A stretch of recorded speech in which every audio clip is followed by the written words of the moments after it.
Ah, il est, Monsieur Trap. All right, so let's get to it. Welcome, everybody, online and in person.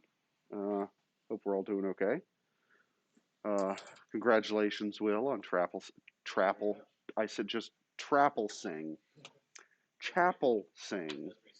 Yeah, it wasn't intentional. If it would have been intentional, it would have been super sick. But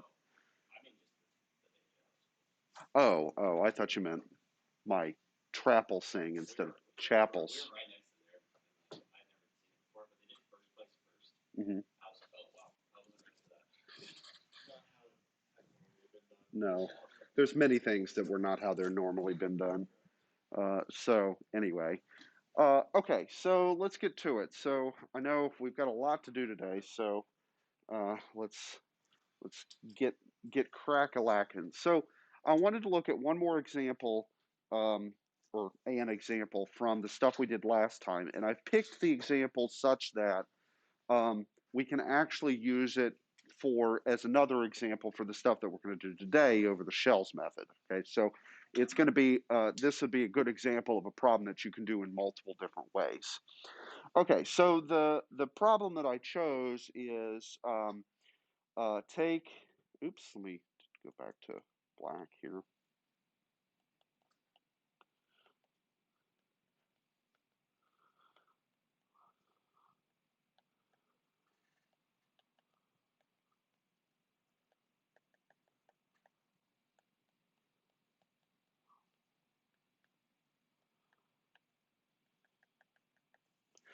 Let's take the region that's bounded by root x and x squared, and we're going to spin that thing around the y-axis, and it's going to spin out some sort of volume, and we want to compute the volume of it. Okay, and there will, as it will see, be two completely different methods we could use to calculate this thing. Uh, we'll start with a calculation using the disk washer stuff that we were doing last time. Okay, so the first thing that we ought to do is draw a picture, right? All right, so what does the graph? So I'm going to draw here just the positive quadrant one. Okay, I don't need to draw the rest of it. Uh, X squared looks like a parabola, of course, and square root of x looks like,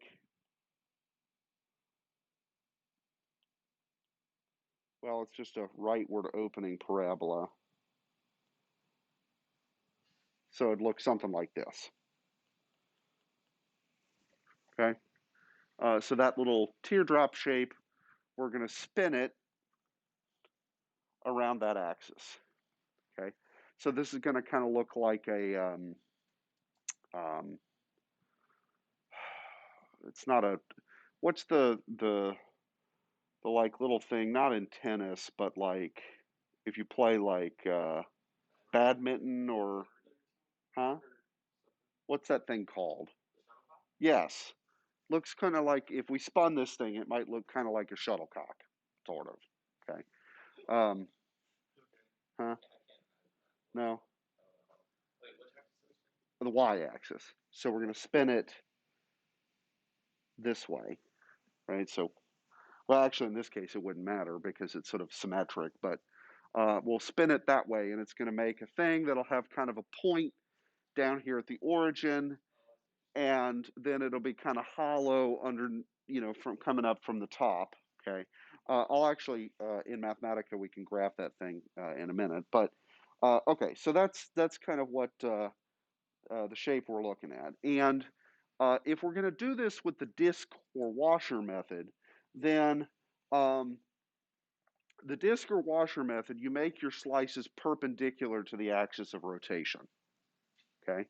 And so if I draw an arbitrary slice, okay, then what I need is, so let me actually doctor that up a little bit.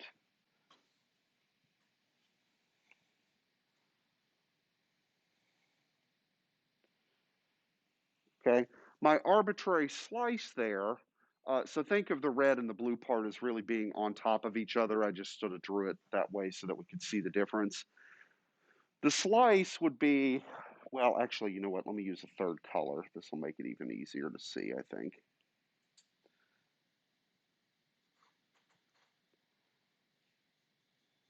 Okay, would be the green part. Okay, and the reason I drew the red and the blue part is because I'm going to think of those as being the radii here, right? So if I want to find the area of, so let me just draw a shape here. Okay, so over on the right. So I've got a circle with a hole in the middle.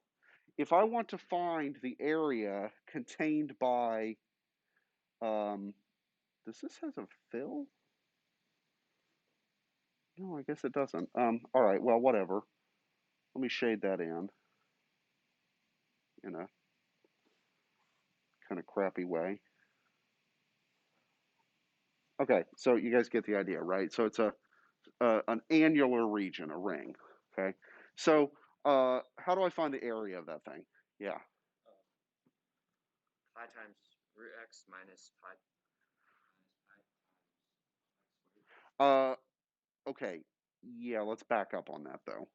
Just the ring. Forget the thing that we're revolving.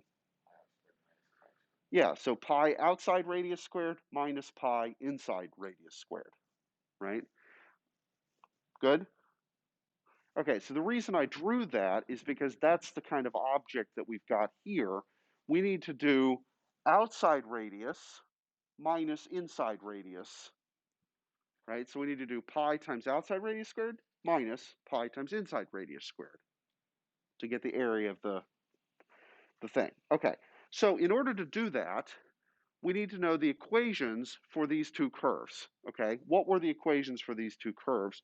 The top one here is this, and that's that. Okay, but what what's the problem? Yes. One of them was straight and one was curved, so it made it easier for like the inside to be a straight Yeah, line. it did. So Okay. Well, the outside is the x squared one, right? Because it's further from the axis, right? Okay, so that makes sense. What I meant with the problem here, though, is y equals x squared has it in terms of x. What do we need it in terms of? Y, okay? Because if I'm going to integrate and my slices are running perpendicular uh, to the axis of revolution, what is going to be what kind of integral? Is this going to be a dx integral or a dy integral? It's going to be dy. So that means all of my formulas need to be in terms of y. But right now they're all in terms of x. Okay? So what are we going to do? Do some algebra. Yeah, that's always the answer. Okay, so in this case it's relatively easy. How do I write y equals root x in terms of x?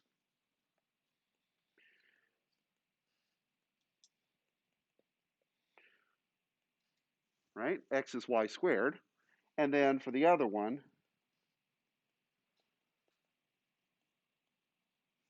it's root y. Okay, why isn't it plus or minus root y? Because of which piece I care about. I only care about the part that's in quadrant one. Okay.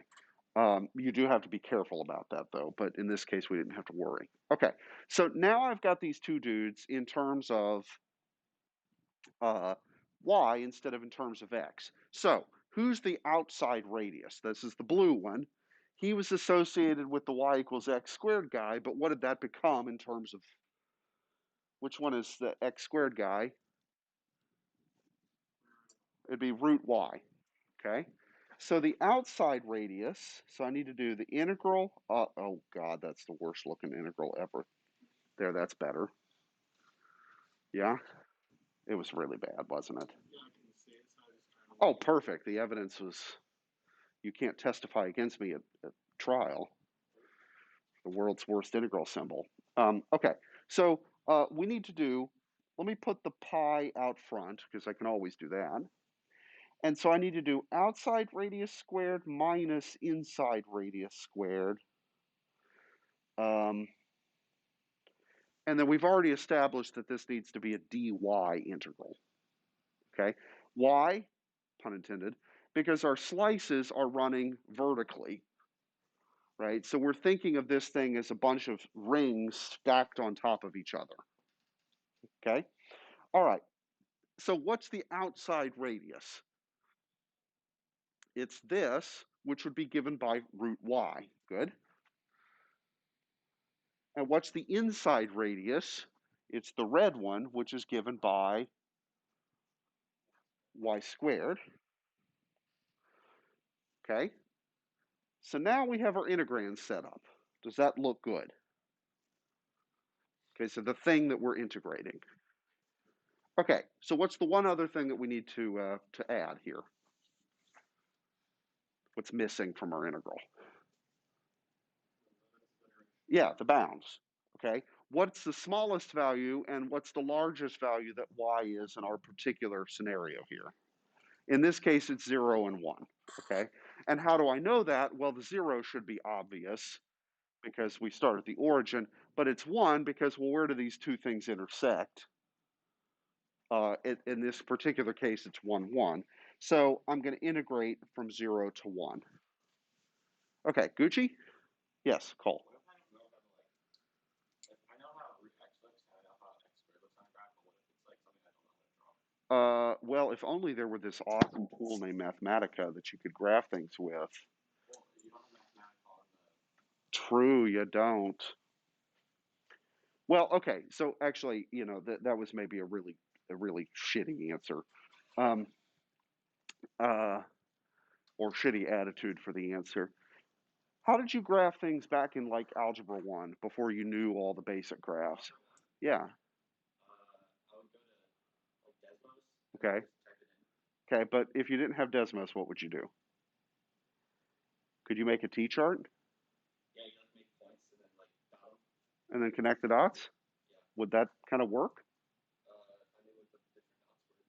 Well, You yeah, like plug in a value and then. yeah, and then Oh see yeah. where it is, right? So it's like make a T-chart or something, just plot a bunch of points and then, all right, because the whole point of sketching this thing is not that we really need to know exactly how the graph looks, but the sketch here was an aid to help us set up the integral, right? So the exact shape doesn't have to be perfect for you to get the salient point, right? And you know what the equations are because those are given. They have to be, right? Um, yeah, so I'd say that's probably the best way is if you don't know what a graph looks like, just plot a few points to get a rough sketch of it. But hopefully, it'll be a nice shape, like, or maybe your professors would even draw it for you. Wouldn't that be nice? Yeah. Okay. All right. So now all we got to do is integrate this puppy, which fortunately is not going to be too hard because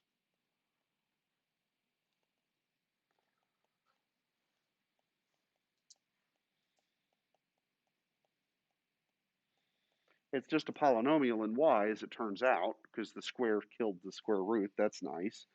And so we get pi times 1/2 minus 1/5, okay, which is what as a fraction? So that would be 5/10 minus 2/10 would be 3/10. Yeah. Okay, whatever. All right, we got an answer. Okay, so it turns out in this case that the setting it up part was the hard part. Once we got it set up and we're just ready to integrate, by nice coincidence, the square root of y, because it got squared, was easy. So we just were integrating a polynomial, no big deal, just do it, shove in the numbers. And the 0 was even nicer because it meant that we only had to worry about the top bound. The bottom one just poof, it was gone. And we get, whatever number we get. Okay. Okay, Gucci? Yeah? Okay, so let's look at a completely different way of doing this. Okay. And so what I want to do for the moment is let me actually go over to YouTube. And I wanted to kind of show you guys an animation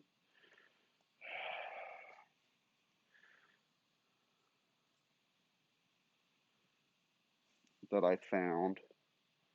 Um, Here we go. This one's, it's not the greatest, but it'll work. Wait a minute, hold on. Why are you connected to AirPlay? I don't want you connected to AirPlay. Oh no, it's on the screen. Okay, you guys can see it, sorry.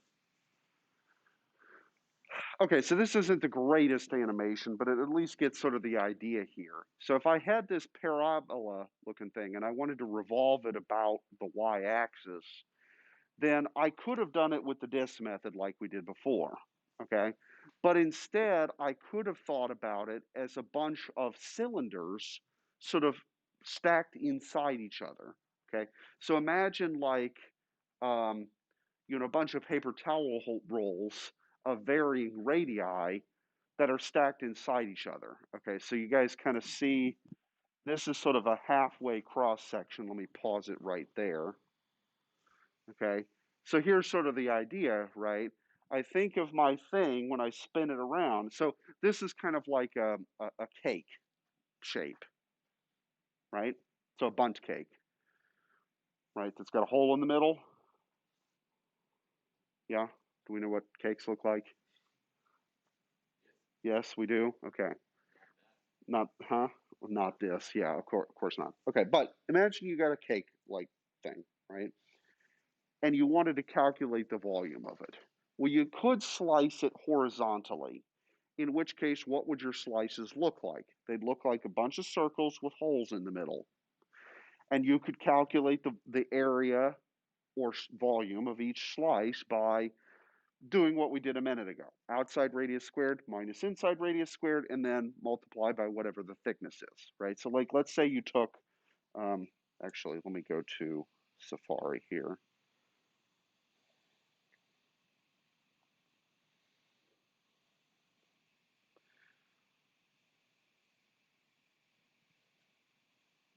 Okay, so here's a bundt cake, right? Delicious looking bundt cakes. I could have taken this thing, so let me actually look at, let's look at this one. This looks particularly epic. Okay, this ooey gooey chocolate cake, right?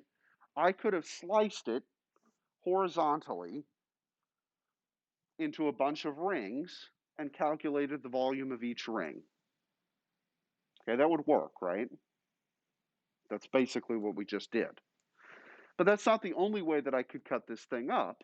Okay, what I could do instead is I could cut it into cylinders.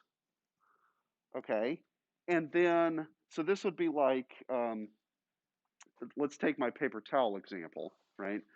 Let's say that I cut it into a bunch of really, really thin cylinders. Okay, could I calculate the volume of each cylinder and then add them up? Yeah, okay. And this is the cylindrical shells method. So if we go back to YouTube, the picture, where was it? Where did it go?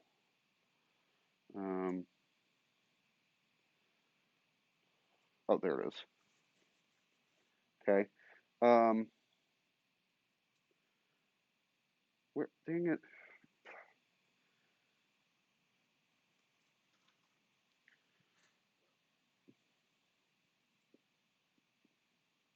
If we go back to our little video, right, which is this guy.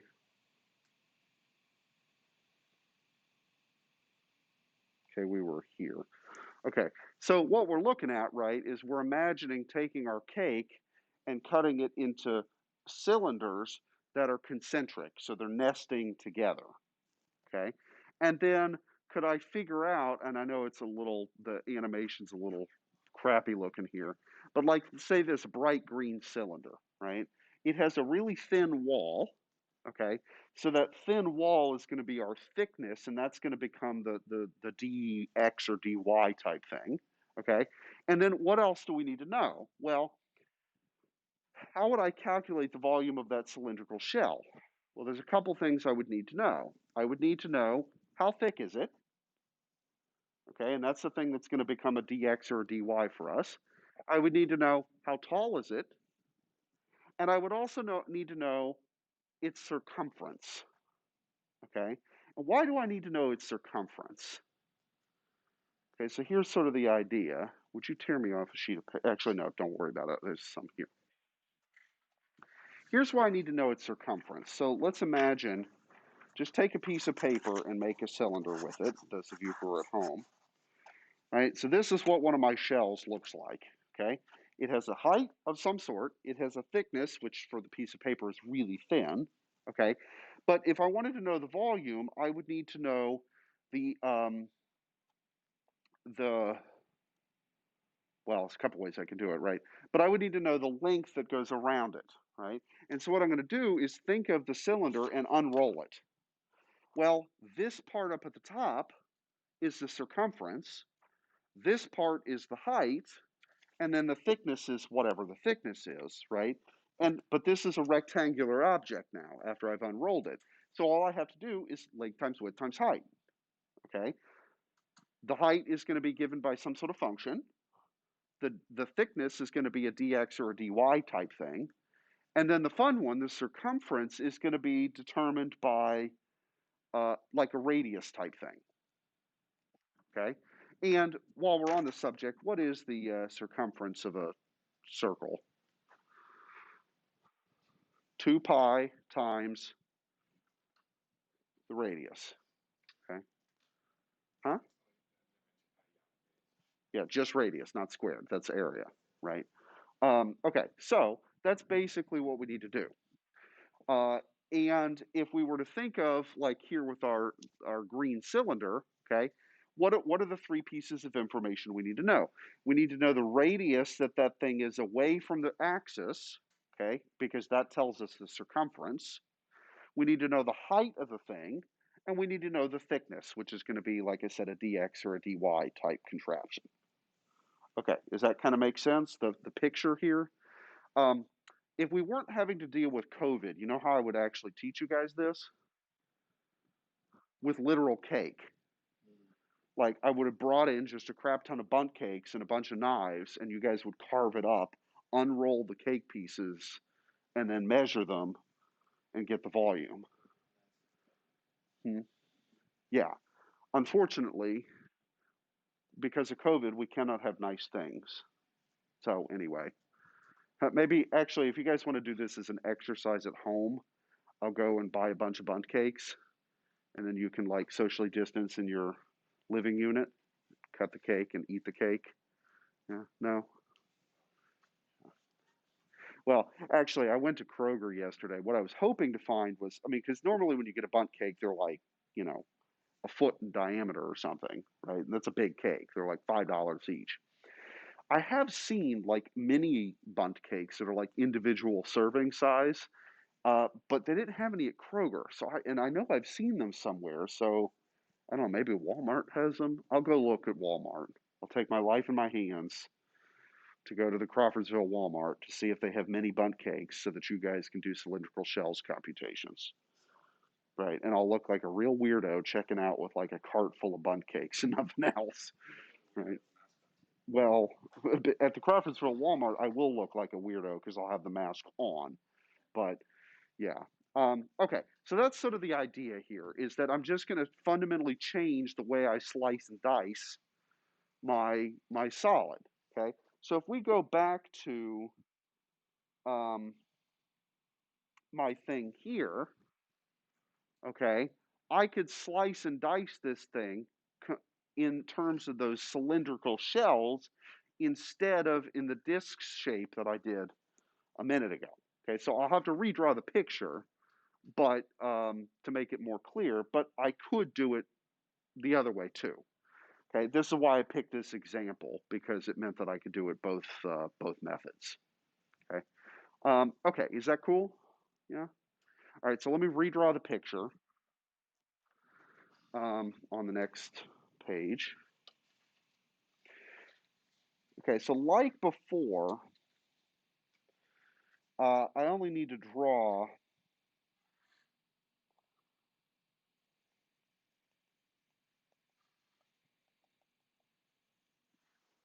the yes, and that's exactly what you would do, Farden, is then you would eat the cake at the end, right, to destroy the evidence. Now, Farden, I'm afraid that It would you would probably not enjoy the cake if I sent it all the way to you from here in Crawfordsville because I can't imagine that it would be a very fresh cake after the flight from here to Malaysia. So you're unfortunately on your own for going and shopping for a cake. Um, and yeah, sorry. When you get to campus, then I'll buy you a cake. How about that? All right, so same picture, but this time I'm going to slice it a little differently. And I'm going to think of here my slice running like so. And then I'm also going to think of that. Okay, so what were the three things that I needed to know in order to find the volume of my little cylindrical shell? I needed to know its height, its circumference, and its thickness. Okay, yes.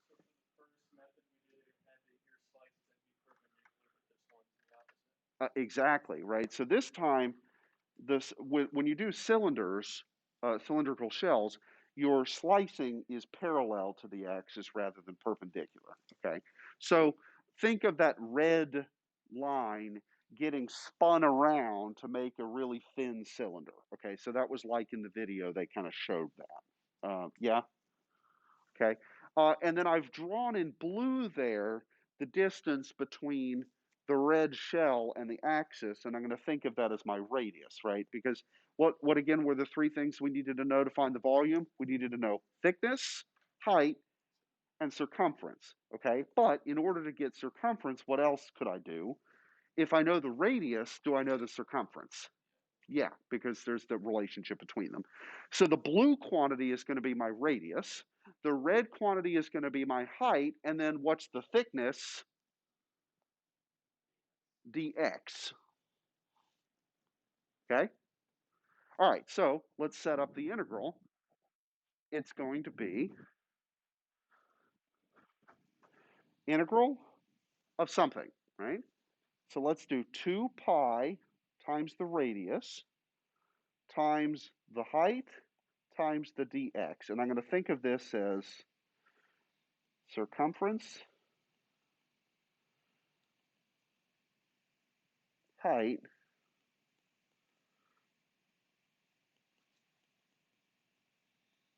and thickness. Okay? So those are the three quantities we need.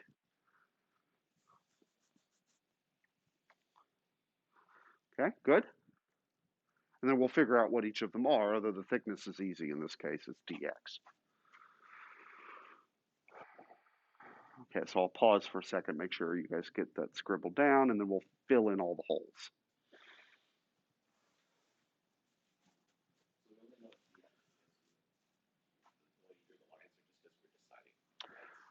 Okay, good question. Right, so which axis are we revolving around here? Okay, what is the equation of the y-axis? X equals 0. Okay, so with shells, your slices are parallel to the axis, and that means that if you're revolving around x equals something, then it's going to be dx. Oh, sure, yeah. If you were revolving around the x-axis instead, then the shell method would be dy. But it's only because I chose the y-axis here that it's dx.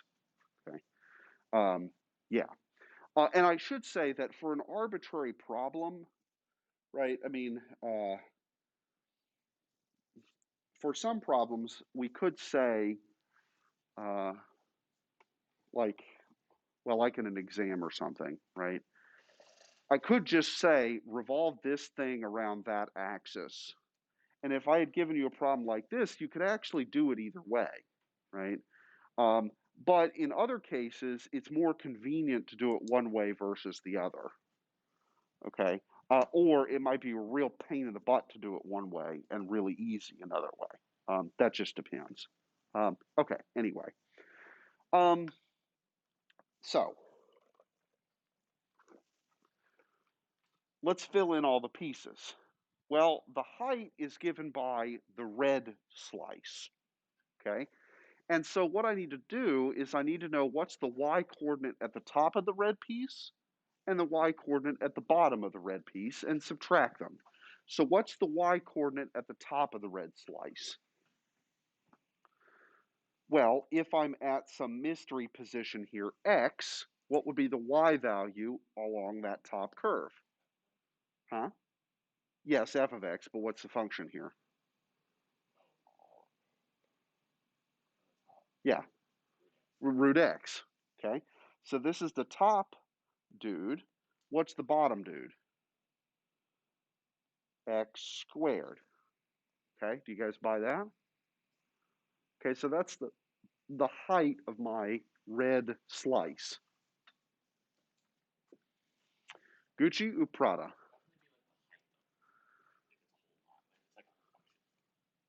Well, okay, let me. Um, the height of the shell, right, the cylinder, is going to be, well, the red line, right? How long is the red line? Well, it's wherever, whatever root x is minus whatever x squared is, because the height of that red line is going to vary based on where horizontally I drew it, right?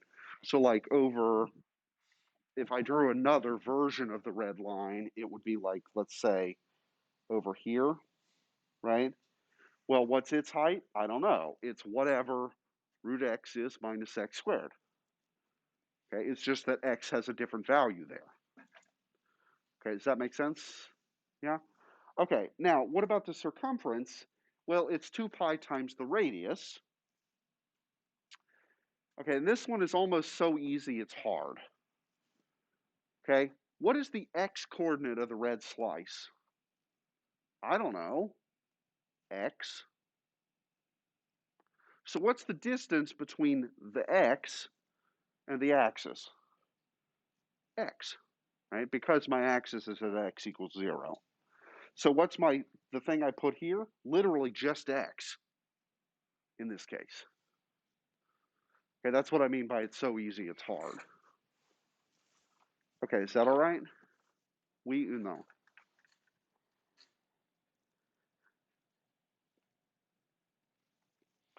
Oui ou non, Monsieur Trapp? Lovely. Okay. All right. What's the last thing that we need to put here? Our limits. Okay. So in this particular setup, because we're doing a dx integral, our limits better be in terms of x. So what's the smallest that x is allowed to be in my figure? 0. And what's the largest it's allowed to be? 1. Okay. Good. Because where do these two curves intersect? No, well, for these two curves. Yeah. And how do I know that? Well, when does root x equal x squared? At 1, right? Um, yeah, so I'd have to find that intersection point if I didn't already know it. In this case, we already knew it because we'd done it in the previous version of the example, okay? Okay, so now we just have that integral, okay? So go for it, right? Let me pop this 2 pi out front, and then we got to do some distribution.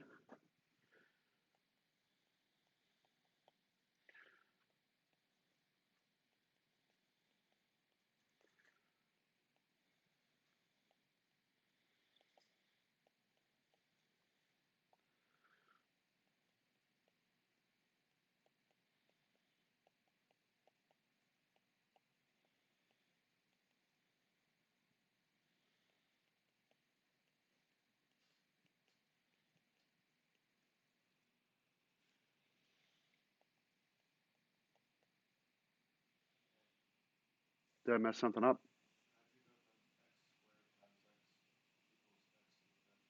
Because I'm incompetent.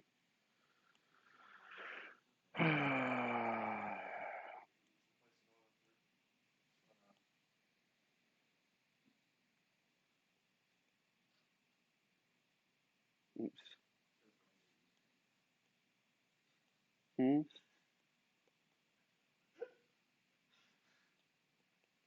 What? What? Oh, yeah. Okay. So this would be 8/20 minus 5/20. 3/20 times 2 would be 3 pi over 10. Hey, look, it's the same answer. I don't know. Can you? You may. So why is x to the 3/2? Oh, because I've got x times square root of x, right? And root x is x to the 1/2. Oh, you foiled it. Right. Yeah, I just multiplied it all out. I have to, right? Okay. So Gucci. So we got the same answer we did the previous time, which is a good thing because I mean it's the same object that we were dealing with here. So we damn well had better have gotten the same answer. Um, if not, then yeah. Um, so what do you mean, Farden, about if we had had class 2 hours earlier, you could have experimented? I mean, that would have been 7 in the morning for us here, and I don't know about you guys, but I love calculus, but not at 7 in the morning. Yeah. Um, so why did you have cake 2 hours ago, Farden? That would be the better question, right? Okay. So right, that's the shell method. And let's actually do one other thing here. Oh, you were eating cake at 7 p.m. Okay. Well, you know what Marie Antoinette said, right? Let them eat cake. What was she referring to? Not cake. Yeah, so what is cake in the context of that?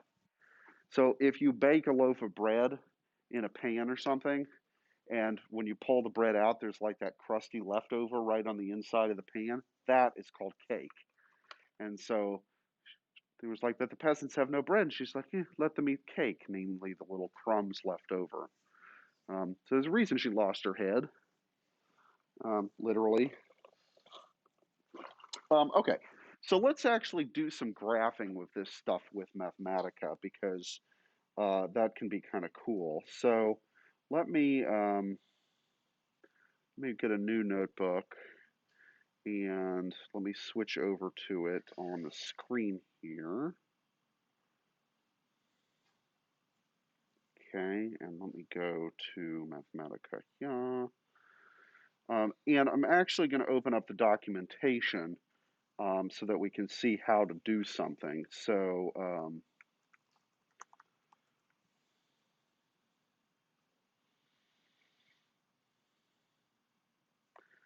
okay, so there is a built-in function called revolution plot 3D.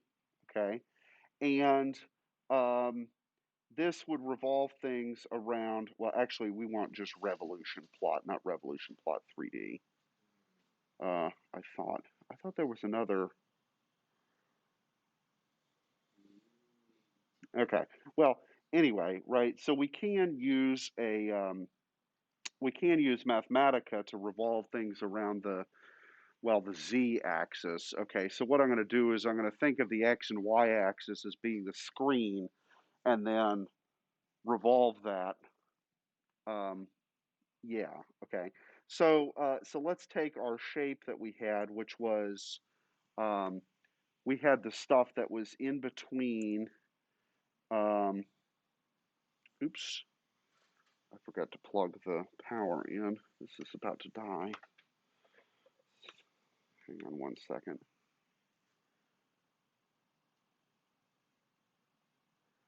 Okay. There is something about this particular power cord that just does not like my laptop. There it goes. Okay. All right. So let's do revolution plot 3D. And let's do, let me think for a second. We want to do, I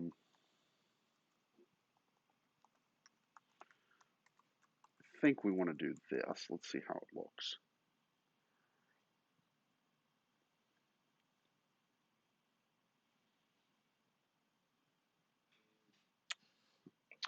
Well, there we go. Okay, so this would be the, oh, this is not what I want at all. Well, actually, you know what? Let me try.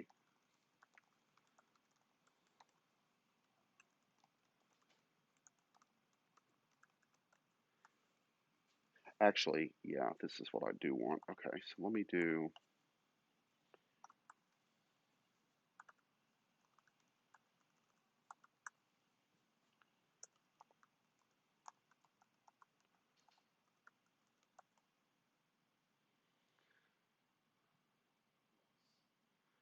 Okay, so if I kind of rotate this thing around, we can see that the bottom half sort of looks like a parabola, and the top half sort of looks like this weird, like black hole like kind of thing.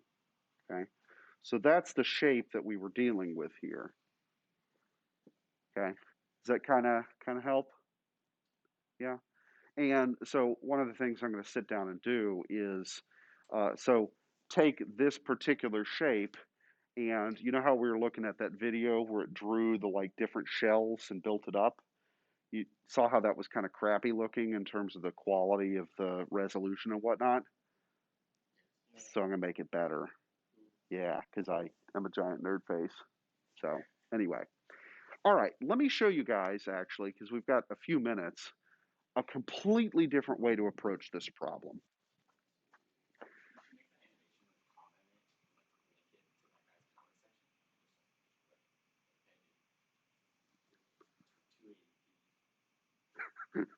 Or I could be a nice human and just post it and be like, I've made a version of this that's a little higher resolution, maybe easier to see, right? Instead of being a jerk about it. But yeah, okay, all right. Let me go back to let me go back to the iPad and for the stream, and let me draw the shape one more time.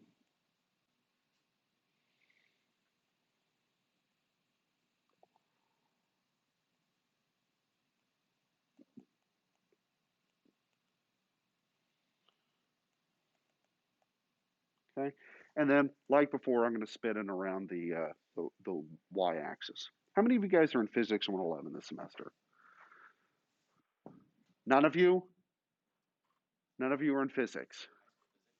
Oh, you're not. Are you in physics? You are. Excellent. Kim, are you in physics? No. None of the rest of you are in physics. You dirtbags. Okay.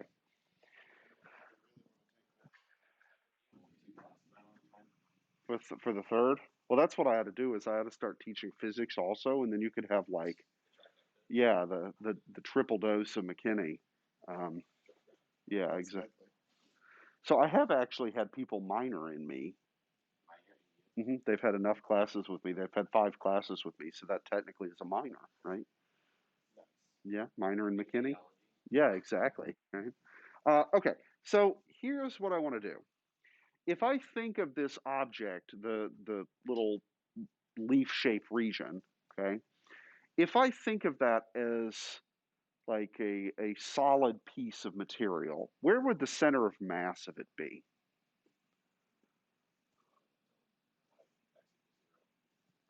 No. Okay, forget about spinning around for right now. Okay, and y equals 1/2. Now that probably is obvious from the picture here. Okay, that where should the center of mass be? It's wherever the quote middle is. Now, because this shape is sort of easy and symmetric, it ought to be easy to see that the 1/2 comma 1/2 is the center of mass. Okay, do you guys accept that? Okay, good. And if the shape is more complicated, finding the center of mass actually can be somewhat challenging, but in this case, it was easy. All right, so I've got that point. Okay, what's the area of this region? Well, I don't know, but it's, um, oops, sorry, not root x. That's the area of this region, right? Top curve minus bottom curve from 0 to 1. okay? And if I do that, then what am I going to get? I'll get 2/3 x to the 3/2 minus x cubed over 3 from 0 to 1. Plug in 1, and what am I going to get? 2/3 minus 1/3. Plug in 0, I get nothing, so I get 1/3. That's the area. Okay, good? Okay. All right. Let me take the point 1/2 comma 1/2.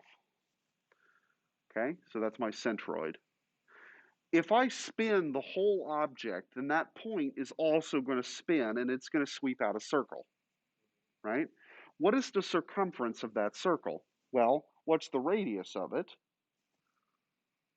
1/2, okay? So the center of mass, which was 1/2 comma 1/2, sweeps out a circle, okay? And the area, or sorry, the circumference of that circle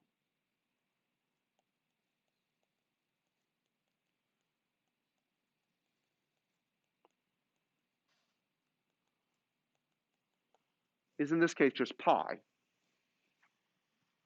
okay? Yes? Okay. Um, Something's not right.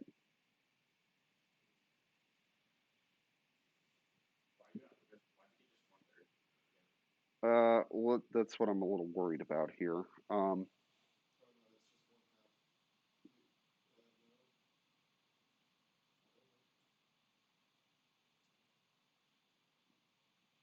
Okay, root x minus x squared from 0 to 1.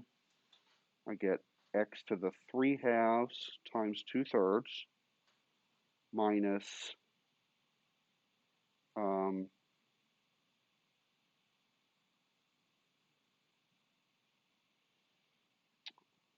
that integral is correct, isn't it? Yeah, yeah. And then I integrated correctly.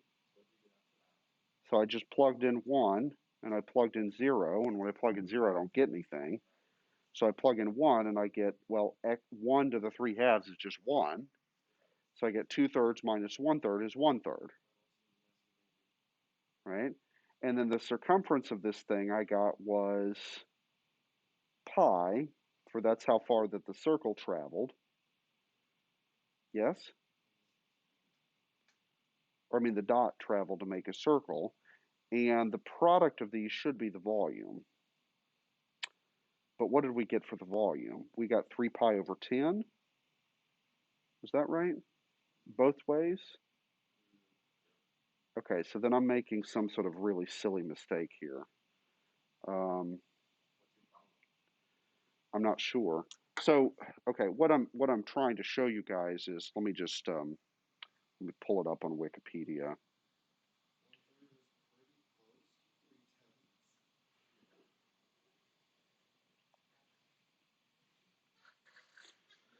What I was trying to illustrate to you guys was Pappus's centroid theorem.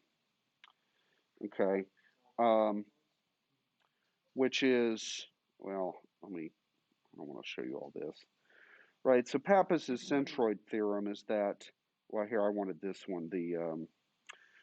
The volume of a solid of revolution is the area of the region times the distance traveled by the centroid. Okay, so what this should have worked out to be would be the centroid, it was 1/2 unit away from the axis, right? And so the circumference that it swept out was pi, 2 pi times 1/2, right? And then the area of the figure was um, you know what? Hang on one second. Let me just make sure I'm not being a complete idiot this morning.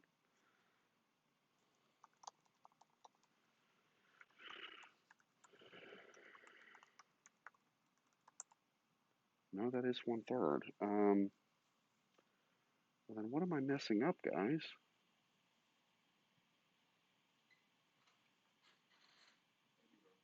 I did break math. Um,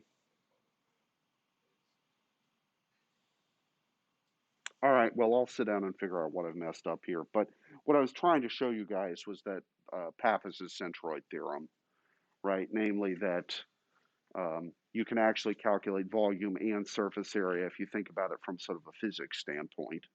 That's all I wanted to show you. Um, so now, so one of two things is true. Either I managed to make mistakes in both of the previous versions that were the same mistake and I got the same answer out of it. Because what should we get? We should have gotten 1/3 pi if Pappus's theorem, if I'm doing this correctly. Um, okay, all right. Well, I'll sit down and figure out what I've messed up, but this should have been a real aha moment. Yeah. So anyway, all right. Well, on that really horrible note, yeah. Farden says, "Goodbye, guys. Math is broken. No need to study anymore." Yep, I broke math. Sorry. See you guys next time.